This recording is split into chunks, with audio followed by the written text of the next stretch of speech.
Hello, you wonderful people, and welcome to another episode of Super-Fanta-Fi. This being a show where we talk about TV shows of the supernatural, fantasy, and or science fictional genre. For today's episode, I'm going to talk about the latest episode of Lovecraft Country. Great episode, a lot of really interesting things went down in this episode, so let's break it down. This was a weird episode because at first you're not really sure what's really going on with Hippolyta. So, first and foremost, let's start with how it starts off with her with the orrery and her trying to figure it out, because obviously she went to the lodge, in Artem, where George was, and it's like she sees the lodge in the way it is, and obviously, Dee's asking what's this have to do with Dad's death? But then she looks and finds a piece of the comic that Dee wrote, and it's yeah, he was here. So she doesn't know fully what went down, but she knows, obviously, continues to know that Lady Montrose and Atticus lied to her. So now it's all about her trying to discover, what's going on, and she ends up figuring out the orrery and ends up unlocking it, and there's a key inside, and it's okay, because the last time Christina talked about the orrery, she made it sound like it was something about time. So when we get into the episode, I was like, is she traveling across time? We'll get to that soon enough, because obviously there's so much other stuff. Obviously, Montrose had his episode, was that last episode or was that the episode before last? That was the episode before last, where he ended up kind of being okay with himself. But sadly, in that moment, it's all that, oh, you finally embraced who you are, you're okay. It's still the time that it is, and I think he still has that nervousness because, Sammy's there with him, but it's wait, you ran across someone, and it's oh, was it Beatrice or whatever? That's my neighbor. And it's he's that was at the bus stop, she didn't see me. And then obviously there it's oh, this sausage, this bacon isn't what I want. Oh, these grits, and he's oh, what? Next you're going to tell me the coffee's too wet, and he's too much sugar, and he's I'm not going to play these games with you, that every time you feel we getting a little bit closer, you want to just kind of nitpick and kind of push me away. He's basically, I'm not going to play into this cycle. So he ends up leaving. At the same time, he ends up running into Atticus and Letty, and now it's this awkward situation, because obviously Atticus had heard it back in episode 3 from Tree, and so for him it's it's true. It is kind of effed up that he refers to his dad. He's oh, so you're but he said, but his dad takes his shirt off, and it's you won't call me out on my name, I am still your daddy, boy, getting mad at him. And obviously Atticus is pissed. I was curious what was the need behind, what was that behind it, and it's actually complex, because it's he used to whoop my ass, he used to beat me, so I wouldn't be soft. It's kind of, his dad, Montrose's justification. But for him, it's at the very least, I know my dad, he thought if my dad beat me, it's because he does love me. He just wanted what was best for me. He wanted to toughen me up. But now I find out, no, it wasn't about me. It was always about him, because he's hiding, because it's not only you're finding out oh wait, did mom know? He's yes. I don't know if Atticus has quite put it together yet. Maybe this is turning those wheels of hey, if my dad's gay, then, there's still the possibility that you're my dad, but maybe this is starting that moment where it's Atticus is wondering well, if you're gay, did you and mom, does that mean you're not my actual, so, but more so than anything, I think Atticus is caught up on that whole thing, because it's that's also part of the reason why, Atticus, couldn't control himself, because obviously that anger that's in his dad, I think it's such a deep-seated thing, just because, once again, his dad's the way he is because of his and George's dad, and obviously Atticus kind of has that rage inside of him because of what his dad put him through, and so it's a combination of that, but also, his dad having this secret buried deep within. It makes you wonder, is that why he got it as hard as he did? Because George never got it as hard, so it makes you wonder, is that why? Because maybe their dad knew, and because of that, Montrose always turned inward, and that's why he has this reaction to hide who he is. Once again, it's bad enough in this time period being black, being gay, as well as adding even more to it, so that's where I'm kind of feeling about that. But obviously, I skipped over it a little bit, but there's a whole Atticus thing, because Letty had a dream, and I was you're having a dream about Hannah too? That's interesting. But then she's pregnant. I was oh, well, we know Atticus burned up, and obviously maybe that's supposed to insinuate, oh, he's going to die. Maybe. It seems from what we saw last episode, he dies a different way, but still, Letty being pregnant though. And when she wakes up and, Atticus is just sitting there and I'm like, are you going to tell her? And it's like, no, he's not. Because who knows how far that conversation went with Jaya, like I said, they said it two different ways last episode. Who knows how far that conversation went. Because now we know, like, her situation. She's a nine-tails, so she was able to see his future and knows what's next for him. And, it makes you wonder, did that conversation go beyond that? Maybe, maybe not. But I don't think he told her that I definitely know that he didn't tell Letty the truth. Both of them are hiding something because she's like, yeah, I was there and he was like, you were what? She was like, I was not scared. And it's like, so you're hiding the fact is you were pregnant. He's hiding the fact is that he now knows that because he left out what he deciphered about, I think, whatever this whole thing is that they're trying to accomplish, like, you are going to die. And now it makes him, I think he's going into this knowing that, but I think maybe in his mind it's like, as long as I'm able to protect the people I care about, then maybe my death is worth it. Maybe that's a situation they're going towards, maybe not. But nevertheless, there's also the Ruby and Christina situation, because it's like, okay, so we see the lady that Ruby ended up turning into and William. So it's like, okay, so they're not dead. Because I was thinking like, oh, you have to be dead for them to transform. It's like, no, the spell is made from their blood. That's why why Christina specifically transforms into William and Ruby specifically transforms into that lady, because the spells are based on their blood. Hence why you're able to transform into them and everything. So Christina made it clear, like, what she said about William was 100% true. Yes, the words might have been coming from William, but they still rang true. So everything about William's situation with Lancaster, because I thought that was BS just to get close to Ruby. It's like, no, it seems like there was truth to that, but it also kind of using this situation to your advantage. So I guess she's keeping them alive in a state where it's like they're probably technically dead, but their body is able to produce blood for the spell. Maybe, whatever the case may be. Ruby's like, explain everything. She's like, all right, because basically William taught her magic, but then she's like, I spent so much time wanting to get magic just to impress my father, because obviously he's part of this order, but women aren't allowed. And it's like, bump that. And I think it's so interesting how that kind of ties together into the episode, because the episode is called I Am, and it's all about almost like self-discovery, not shrinking yourself for other people, being who you want to be, being who you are to the fullest. And it's interesting because that does tie into, I think, Ruby's it ties into Ruby and Christina's story to a certain extent in that regard as well, because Christina has always been pigeonholed to be like this, like, oh, I gotta vie for my father's attention, but it's like, no, I'm gonna be much more than that. So she wants the pages, but obviously Atticus and Letty, because of the dream Letty had, it's like, wait, Hannah had the book of names, so she's had it. Christina wants a couple pages. We're gonna have the whole damn book, so they're gonna try and track that down. Basically, they ended up Letty talked to Montrose, and it turns out like her mom, that Atticus's mom had still some family that survived the riots and stuff like that. So they're trying to track that family down in St. Louis. And it ended up being an interesting thing, because like when he does there, he talks to the lady, but it's like, yeah, it seems like that cousin of his, Ethel, she ended up dying, and everything that was with her ended up burning up during.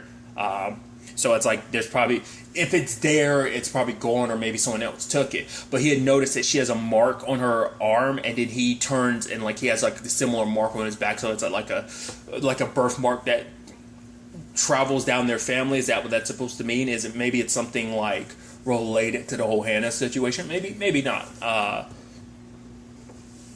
I don't think, because especially because hers was on her arm and Atticus is on his back. Not unless that's supposed to mean that they went through similar things. Maybe I'm reading too much into it. But obviously, getting to St. Louis, like Atticus wasn't able to kind of go, using Woody, because Hippolyta was kind of like, nah, I'm going to go on my own.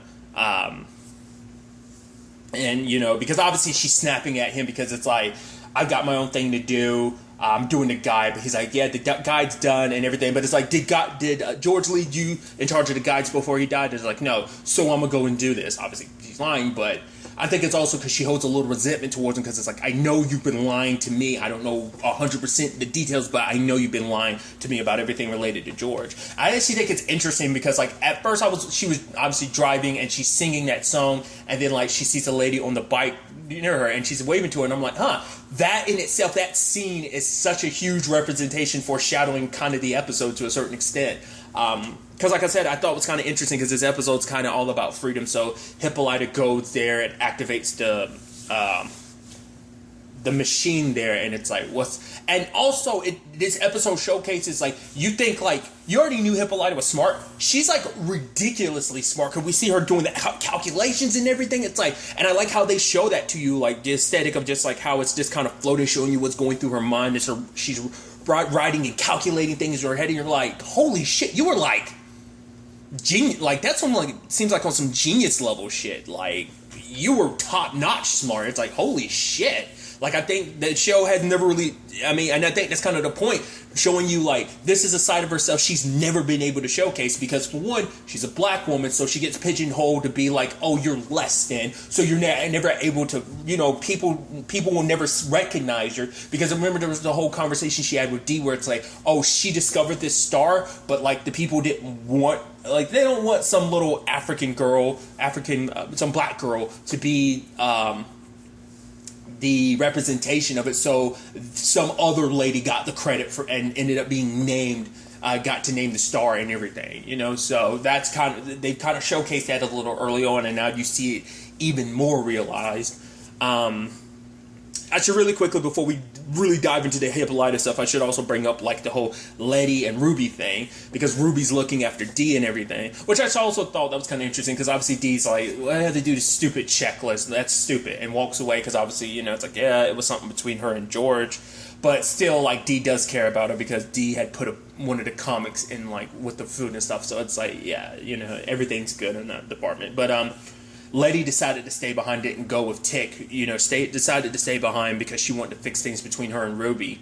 And it's like, she's like, Mom was a hustler, but she's like, I never thought I could ever be like Mom. But she's like, at the end of the day, that's what I did. I hustled you. And she was like, I'm sorry, because basically she's been so caught up in other stuff that she hasn't really taken the time to I think maybe just everything they've been through just kind of makes her appreciate what she has to a certain extent. It's like, you've kind of seen just how crazy this world and life is. It's kind of like, so you want to make things good with your sister because I'm sure dying probably put things in a little bit perspective for her too, to a certain extent. Granted, you would think that would have done so sooner, but regardless.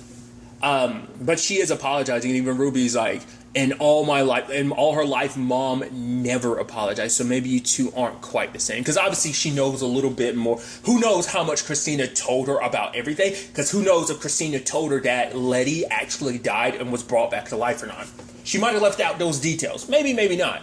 Like I said, she said that she was going to tell Ruby everything, but she probably told her, like, Atticus and, Letty's part and everything, but she probably never went into the exact details. But regardless, like, while Ruby's cooking some food, Letty smells it, and she's gotten a little sick. I was like, wait, are you? And he's like, yeah. She's like, yeah, must have some allergy things. And Ruby's like, either that or you're pregnant. And Letty's like, and then it's hitting her, so it's like, oh, she's pregnant. And just like the vision was telling her, so it's like, ugh.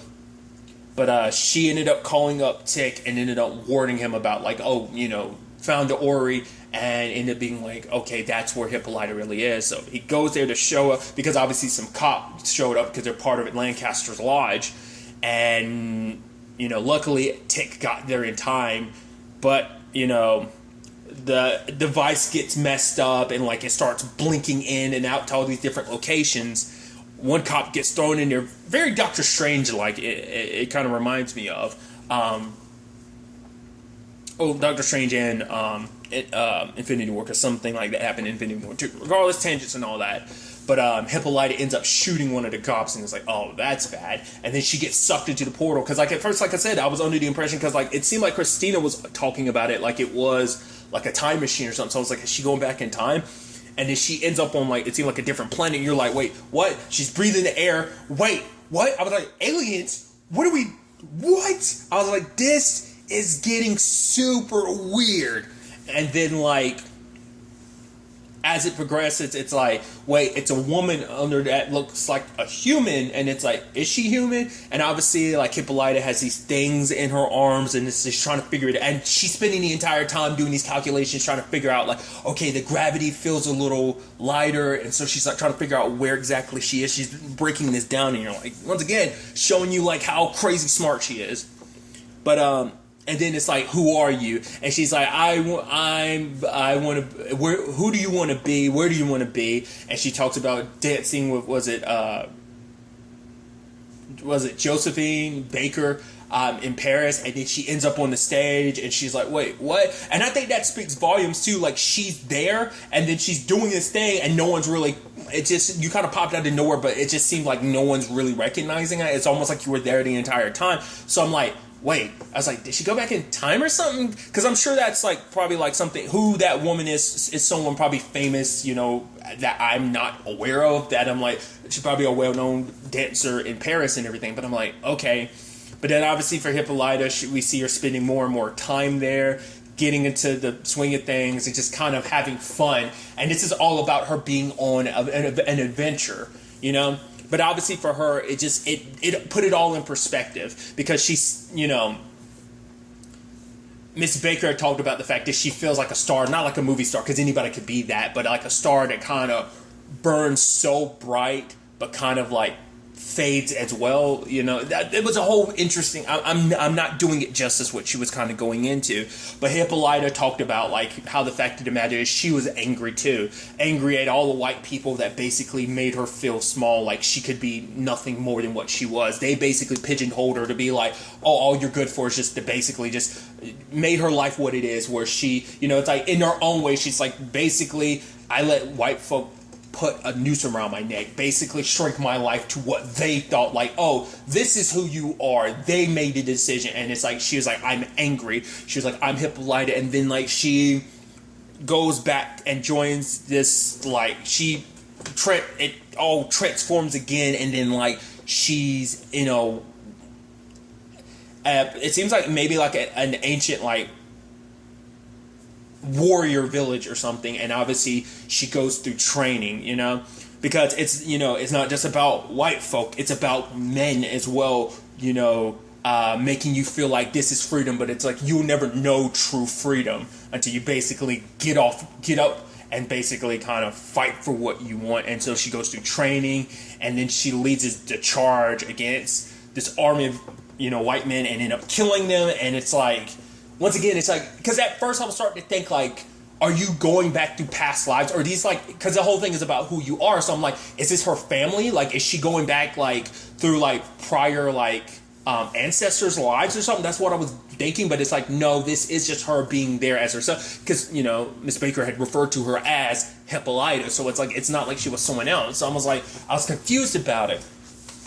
But then she says, I'm Hippolyta, I'm George's wife. So, you know, so it's interesting because, well, because I was about to say, like, George saw Atticus's mom. So it's interesting how that kind of played out like that. But obviously she's back with George and she's happy and she's explaining everything. She's basically like, this isn't like time travel. And basically it's like she legitimately went to like a different world. Because at first, because the way she was talking about it, at first I was like, is she saying that this is like Earth but the future? But it's like, what those beings are, I don't know what to really 100% make of it, but regardless, she's happy to be with George, and George is kind of like, oh, you know, he's like even questioning his own, he's like, but am I real? And she's like, God, this feels real, you know? So he's like, I'm just happy that you chose to be my wife. And then she sat up because it's like, oh, like I've kind of done it again, because I've shrunk myself to simply being George's wife. And it's like, no, because for her, it's like, she's like, it's not 100% on George. Like her entire life, she was made small ever since she was little. And ever since George, you know, they met, like, you know, she just kept herself small. But she's like, I tried to tell you, George, I wanted to be more. I could be more, but you didn't really. He's like, you know, he's like, but then he thought about it and he was like, honestly, I did recognize it. He's like, you are right, because I wanted you back. Like, I wanted to go do what I wanted to do, but at the very least, I wanted to know that you were home and safe. So I didn't because I mean, even when it came to the guide situation, what did he do? It's like, no, I don't want you doing that, because yes, it came from a place of love, but it was a thing of stunting who she was, kind of keeping her, holding her back. But he's like, you're right, and I'm sorry. He's like, so Hippolyta, who do you want to be? And for her, she's like, I am a discoverer. And I think that's so interesting, because she's a discoverer on a journey of discovery in both a literal and metaphorical sense. And even that metaphorical sense has literally become literal in this situation. So they're kind of traveling like cosmos is just everything. Like, they're kind of on this adventure, meeting other aliens, checking out all these life forms and stuff.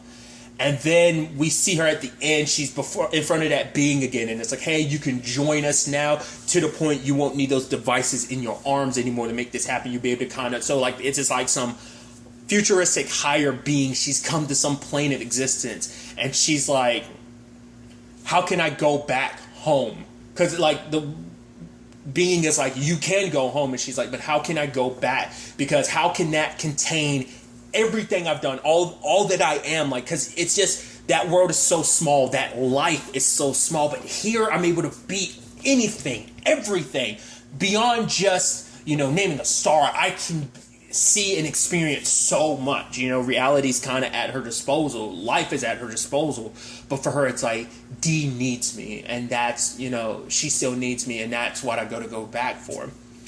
And obviously we go back to Atticus. Like, we don't know where he was during all of this, but all of a sudden, like, he pops back out. He's like, Aunt Hippolyta, and he's got a book in his hand. The book says Lovecraft Country. And I'm like, wait, I had to pause. I was like, wait, are they actually breaking the fourth wall by being like, the book that this is based on is in? Maybe not, but the name on it was George Freeman, so it's like his uncle wrote the book.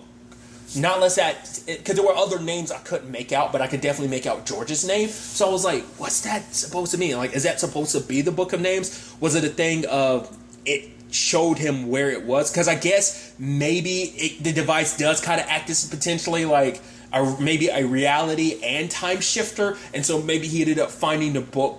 Oh no, because the book looked different. Like, that's what I'm wondering. Now, I don't know what to make of that. I don't know, maybe it'd be a lot clearer in the next episode, but obviously he's trying to turn off the device, try to get to Hippolyta, but it's like, nope, there's a dead cop there, there's sirens, it's like, shit, I gotta get out of here, I don't know where Hippolyta is. And then they zoom in on a body, and the first thing that comes to my mind when they see the comic, I'm like, it's got Dee's name on it, shit, this is gonna tie it back to your family. But then immediately I'm looking at it, I'm like, I'm stupid, because I never realized that that's who Hippolyta is at the end of the episode, the outfit she's wearing and everything.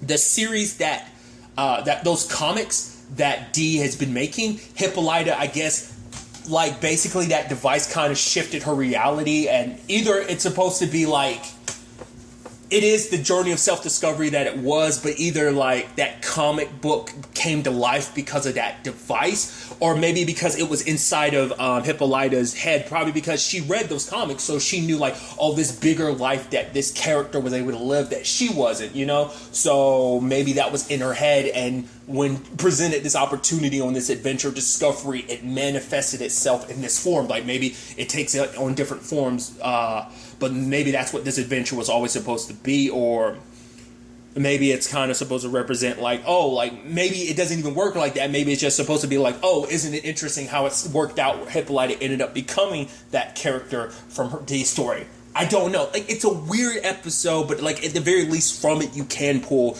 like I said, from the title and just, the whole thing of I am discovering who you are and not letting people kind of, like I said, pigeonhole you into being, who they want you to be, who you decide who you want to be, which I think that speaks volumes. Also, once again, coming from Hippolyta, considering, once again, the time and her being a black woman and that being a time where people are going to like hold you to be a certain thing, you shrink yourself by being like, yeah, this is all I can be, when actually you can be, once again, so much more. Because obviously there's even that, voiceover thing about like, because I know those are pulled from like real speeches and stuff. It's like, oh, like how can you, I guess it's like, being described to black people, like how can you be, you guys are myths, like how can you be real? How can you really exist if you're trying to fight for equality? Like if you really existed, if you were really something, then you'd be on the same level, but you're lesser than, so how can you really which is even a very fucked up notion